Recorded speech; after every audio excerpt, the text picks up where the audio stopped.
Hi, I'm Geoffrey, and welcome back to Night Falls. Come, settle in for tonight's calming meditation and soothing bedtime story. As always, don't worry if you fall asleep before the end. You can drift off whenever you're ready. We're getting ready to go to the beach today. Its restorative powers remind me of the magic of nightfalls. Looking way out to the horizon calms the soul. The breeze and salty sea air stirs the spirit. And the soothing sounds of the tide going in and out is almost like breath itself. You can't help but slow down and forget your worries for a while. Before I head off to explore some rock pools and find some shells, I want to say a huge thanks for listening in. I hope this might ease your worries a while. Come, join me beside the fire tonight as I tell you of two young travellers who, much like myself, have had the pleasure of seeing some of the Earth's greatest wonders. Tonight, we'll follow John and Katie as they fall in love all over again beneath the blazing beauty of the Northern Lights. Before we join John and Katie in their discovery of one of the most spectacular wonders of the world, let's take a moment to wind down from the day. Come to a comfortable position and allow yourself to relax for a moment. There's nothing for you to do and nowhere for you to be. You're exactly where you're supposed to be. Lying there, feel your breath drift ever so effortlessly in through your nose and out through your mouth. As you begin to relax, allow the natural pause that comes between an in-breath and an out-breath to begin to lengthen. Breathing in, hold it for a moment, and exhale. Inhaling once more, hold it for 2, 3, and exhale. Breathing in and holding for 2, 3, 4, and breathing out on a long sigh of relief. With each breath, feel the world that turns within you, the myriad of to-dos and pressures, the people to see and places to be, the thoughts you can't shake and the moments you can't change, beginning to dissipate and drain from your body. Just as the world around you stills at night to make way for the balm-like beauty of the aurora borealis, so too does the world that turns within you. As you feel your inner body begin to slow, your breath lengthening and dropping deeper, your heartbeat steadying itself for sleep, allow your eyes to gently drift closed for the day. Now, if you're feeling relaxed, our journey can begin.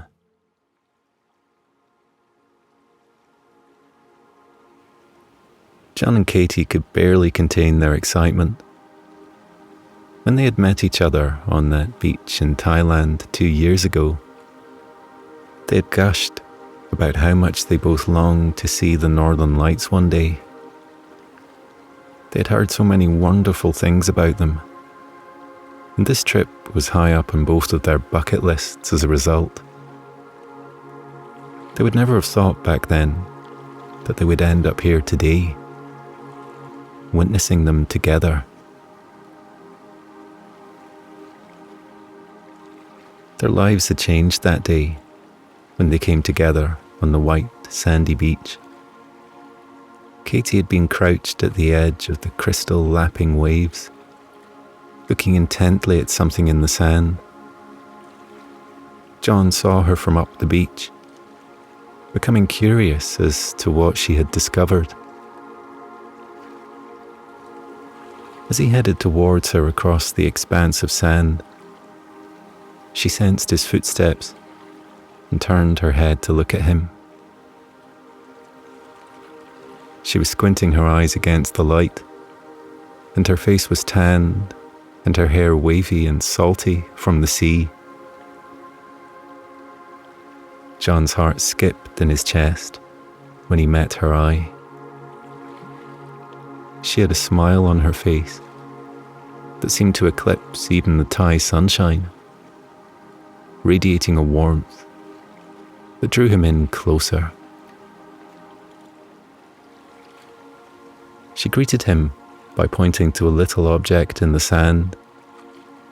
A little 5-pointed starfish was nestled there, half buried and barely perceptible by the shoreline. John would come to realize that Katie has an eye for nature. On hikes through the wilderness, she would often yell out just in time to prevent John from stepping on a snail or a little frog. And she was often dropping off mid-sentence at the sight of a little bird, almost fully concealed in the trees above them. She was a gentle soul and had a particularly soft spot for animals. It was something that John quickly came to love about her. After a short discussion, they both cupped their hands together and carefully scooped up the sand that the starfish was laid upon, releasing it back into the waves.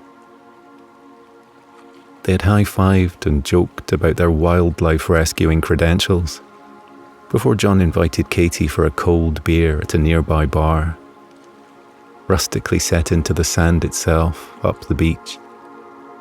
Sat there together, the view of the azure sea seemed to melt away to nothing as they got lost in their conversation, quickly sensing that the chemistry between them was unlike anything they had experienced before. They had quickly fallen for each other and continued to travel around the world together. They were both adventure seekers, keen to experience the world and see all of its amazing sights.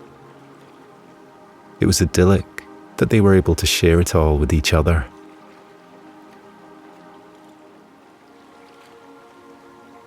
They had graced the banks of the River Nile, trekked through parts of the Amazon, danced at the Rio Carnival, and slept beneath the stars at the Grand Canyon.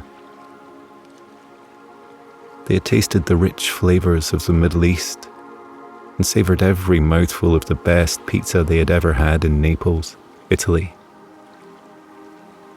The bewitching sense of the plum blossoms in the Kenroku-en garden in Japan still lingered with them to this day.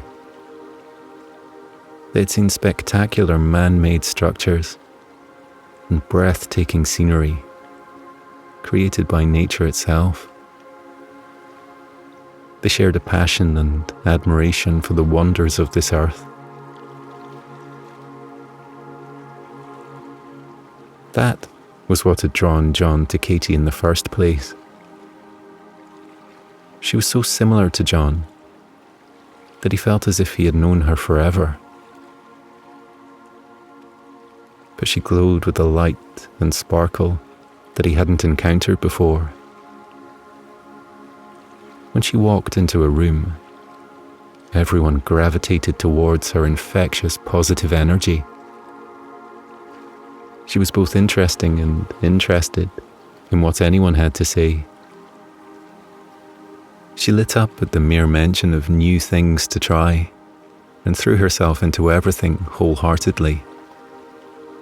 She wasn't afraid of anything. She was a kindred spirit, and was simply magnetic. There was no one else that John would rather spend time with.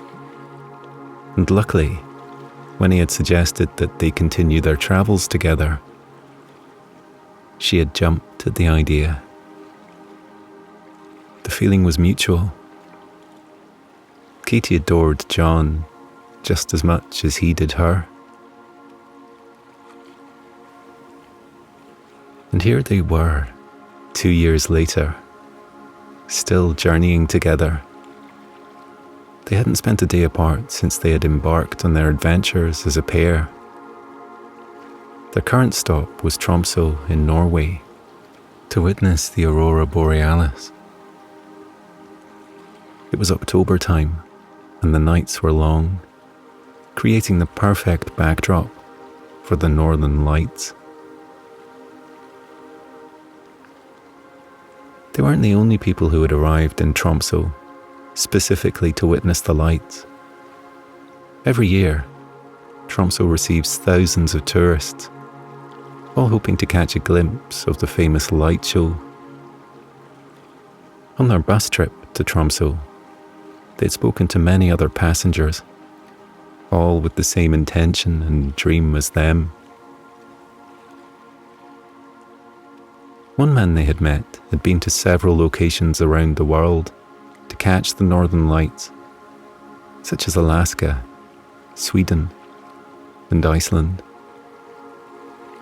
He said that no matter how many times he saw the aurora borealis, it was still as stunning as it was the very first time he saw it. Katie and John had looked at each other with such delight upon hearing this. Tromsø lies in the heart of the aurora zone in the Norwegian Arctic, so the chances of seeing the aurora borealis are higher than in any other place. This is why they chose it as their destination. John and Katie didn't want to risk travelling all the way across the world to be disappointed. Upon arriving in Tromsø, they had enjoyed walking around the city, taking in the culture, before heading out to the hills outside the bustling city. They had ambled happily along bustling streets, lined with charming wooden houses. They had sipped hot coffee, looking out over the flat, shimmering fjords that surrounded the town, and gazing up at snow-capped peaks. Then, when evening rolled in, they set out towards the hills. They knew that the lights of the city could restrict their view of the vast night sky, so they decided to head out into the wilderness. They found a spot on a hill high above Tromsø and set up camp for the night. It was beautiful from up there, looking over endless icy fjords and craggy peaks, with the town twinkling beneath them. Eventually, the sky began to darken. By then, Katie had set up their tent, while John cooked dinner on a gas stove. They settled themselves into their trusty pop-up camping chairs and tucked into their hearty bowls of hot stew. They had gotten used to eating canned food during their more rural travels, often finding themselves in remote jungles and up mountains, with nothing but a backpack. Luckily, they had learnt some hints and tips along the way, and gathered a selection of spices and sauces to bring some flavour to their convenience food.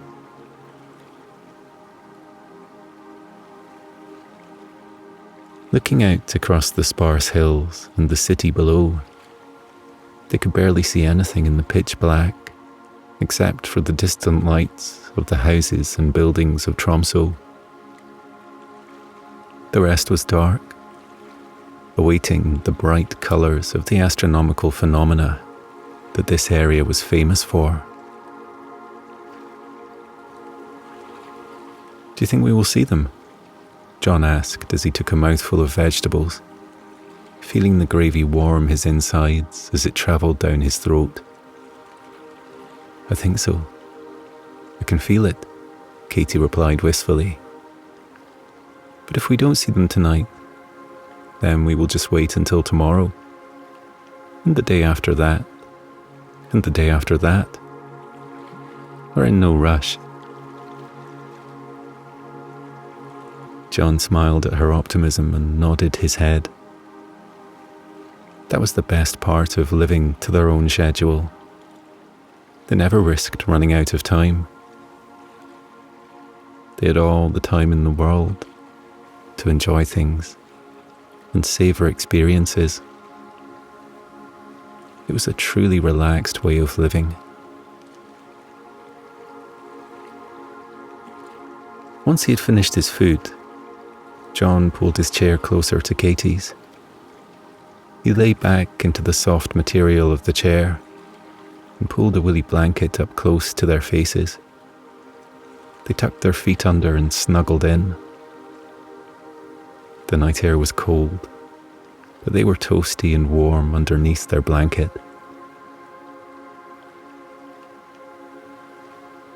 Around them, elsewhere in the fields, they could see the outline of other campers with the same intention as them, waiting expectantly.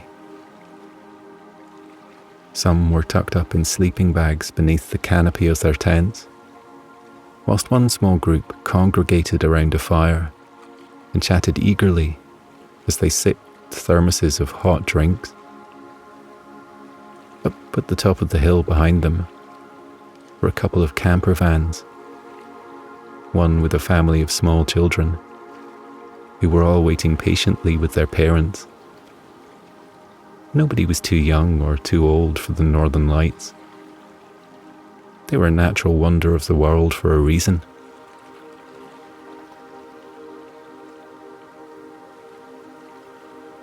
They all waited patiently for several hours.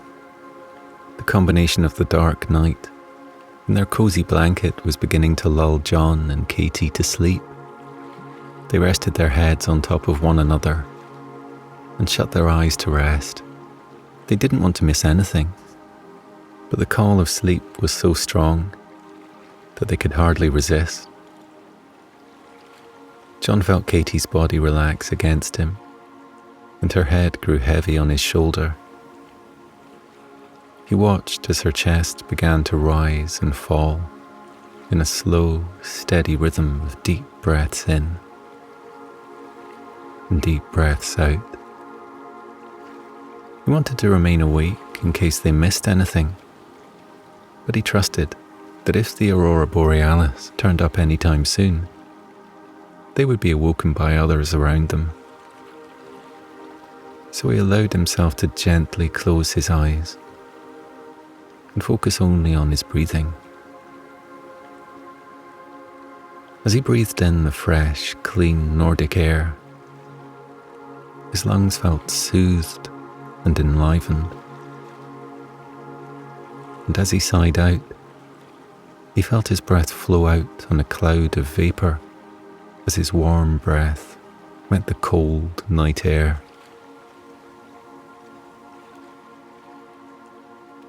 Just as he was about to succumb to sweet sleep, he heard a rustling of people emerging from their tents, caravan doors gently opening, and a heightened tone of hushed voices.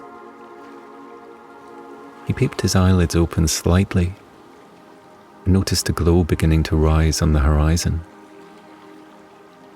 John opened his eyes fully and looked up at the dark night sky. He could hardly believe their luck as the aurora borealis came into sight. He had thought it unlikely that they could catch the Northern Lights on their first attempt. And here it was. John softly tapped Katie on her shoulder, then rubbed his hand up and down her arm to gradually catch her attention. She stirred and peered at him through half-open eyes. Is it time? She whispered hopefully. It's time. He smiled at her and gently squeezed her upper arm in a reassuring embrace. Katie stretched out and sat up in her chair. She could see it too. The aurora borealis was creeping in and rising up over the horizon. It continued to grow and grow until it was fully enveloping the night sky in its spectacle. As soon as the light show began to take place in its full glory, they leapt up from their seats and stood to take it all in. One by one, warm, glittering colours trickled into the sky, as if somebody had tipped food colouring into a glass of water. Various colourful shades of green and purple melted into the dark canvas that wrapped around the world and blended to create the most mesmerising display of nature's majesty ever to be seen. Spectral lights cascaded across the skies, rippling in and out like a pebble dropped in a river. Bright, twinkling stars peeked out between the spell-binding beams that crept over and above the distant mountains. You would be forgiven for thinking that these shapes in the sky came from another world. It was like nothing that either John or Katie had ever seen. They could hear all the people around them begin to gasp in awe and talk animatedly as they commented on the magnificence before them. The children up on the hill oohed and ahed as they watched, and some people even began to applaud the light show. It was hypnotizing. John couldn't pull his eyes away. He had seen many beautiful things in his time traveling the world. He had beheld giant historical monuments in Bali, walked the magnificent Great Walls of China, bathed in the stunning waterfalls of numerous national parks across the globe, hiked the trails of Machu Picchu, and been lost for words at the splendor of the palaces of India. But nothing compared to this. Mother Nature at her finest.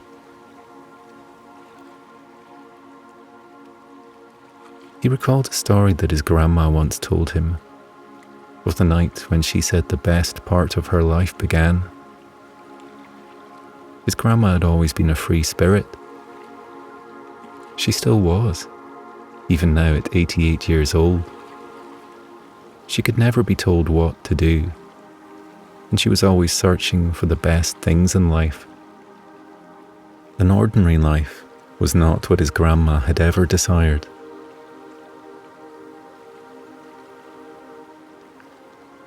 When she was 22 years old, she packed a suitcase and set out on the adventure of her life. She had spent years studying and training for a job that no longer appealed to her. It was a difficult decision for her to make, of course. She had been dating a young man for several months, and she was sorry to have to leave him behind.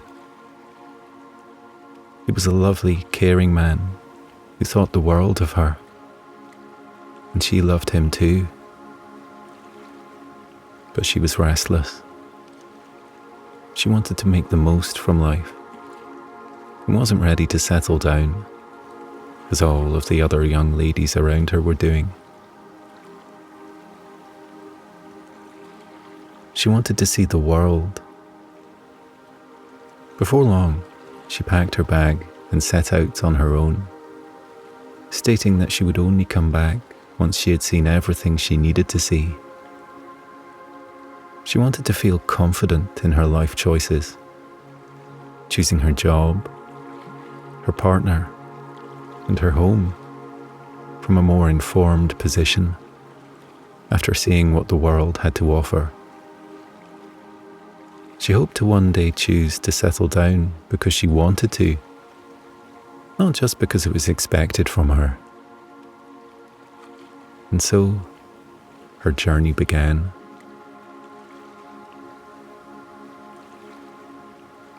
Now, in those days, it was very strange for a young woman to be that adventurous. Air travel had only just become popular, and so she made use of this new opportunity to see the world, only settling down when she felt truly ready. And who knew where she would choose to settle down? Perhaps she would travel to France, fall in love with the romantic lifestyle, and never return. She vowed that she wouldn't return to England until she had seen everything she needed to.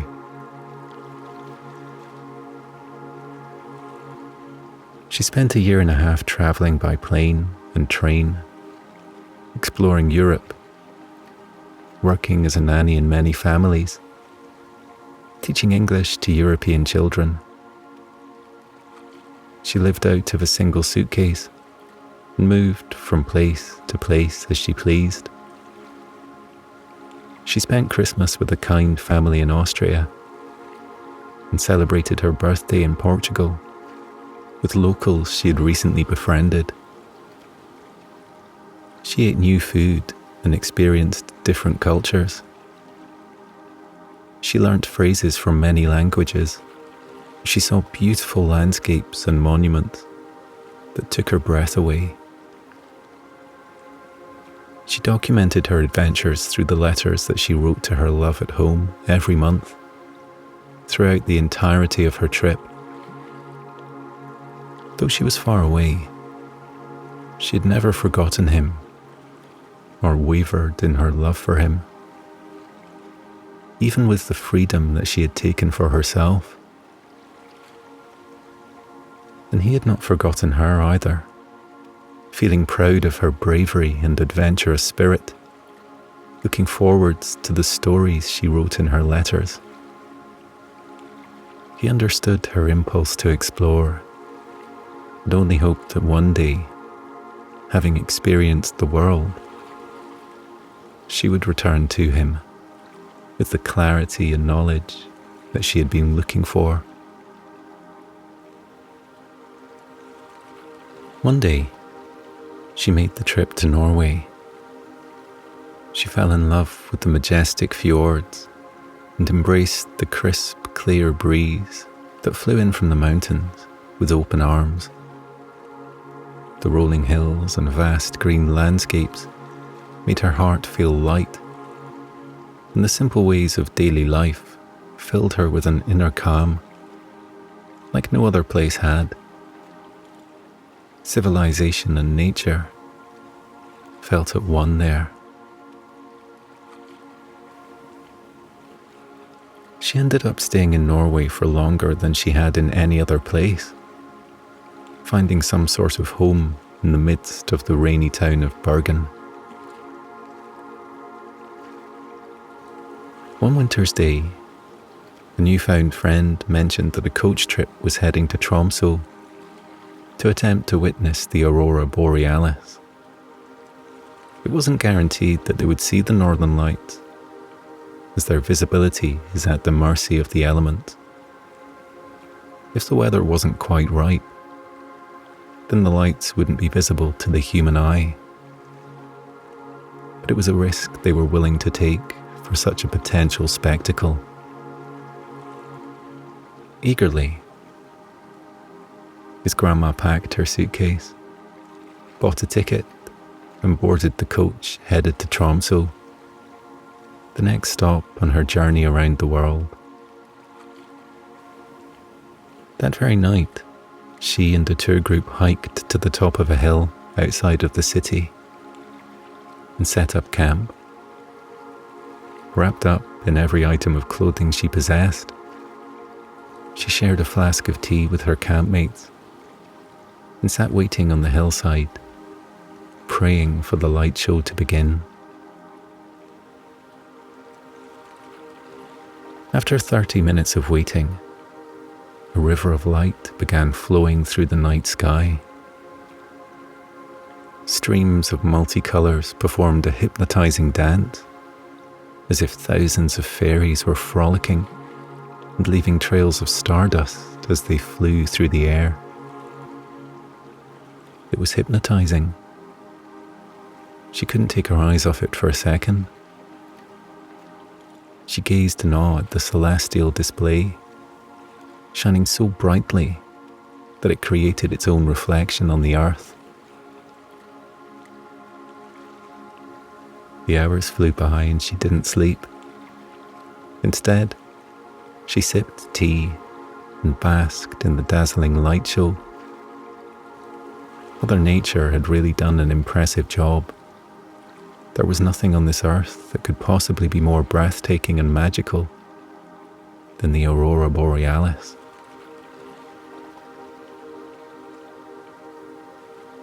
The next day, with a fulfilled heart and a new feeling of enlightenment, John's grandma had booked her journey home to England.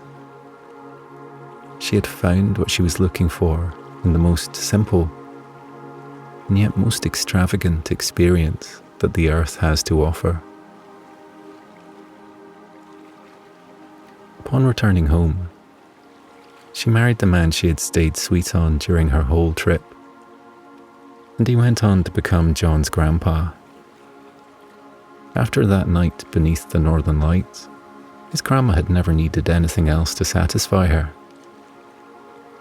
She had seen the best thing she ever would. She came to find that the most perfect of moments are found in the spontaneous moments that the universe creates for us. She felt that in seeing the northern lights, she had forged a connection with nature, which she would carry with her as she moved into the next chapter and adventure of her life. And she saw echoes of that beauty in nature and in the people around her every day from there on. Whenever John's grandma spoke of the aurora borealis, her eyes lit up, and she would disappear into a daze, as if she were remembering and seeing it all again for the first time. She described it as the most spiritual moment of her life. John had always wanted to experience it for himself, ever since.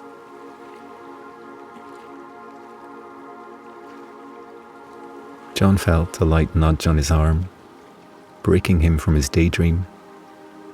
Katie glanced at him and then looked back to the sky. People who say that magic isn't real clearly have never seen the aurora borealis, she whispered to him in awe, resting her head on his shoulder. She was right. There was nothing more magical than this moment, not just because the sky was so beautiful, but because he was experiencing it with her. Feeling her head rest on his shoulder so gently filled him with the same warm, magical feeling that watching the northern lights did. Everything felt perfect. Nothing else mattered in the world, right there and then.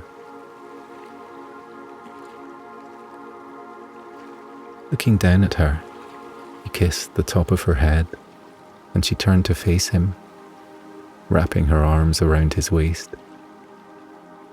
As they gazed into each other's eyes with content smiles on their lips and love glittering in their eyes, he knew this was the right moment. He took a deep breath and reached into his coat pocket. As his left hand clasped around what he needed, he used his right hand to gently remove her hands from his waist. For a moment, she looked confused, but as he knelt down on one knee and pulled a ring from his pocket, her perplexed expression turned to ecstatic surprise. John had been around the world searching for the perfect moment to ask the perfect woman to be in his life forever. He didn't need to think twice to know that beneath the northern lights was the perfect place to start the rest of their life together. Just like his grandma had before him, he had found the most beautiful vision in the world, and she was standing right before him.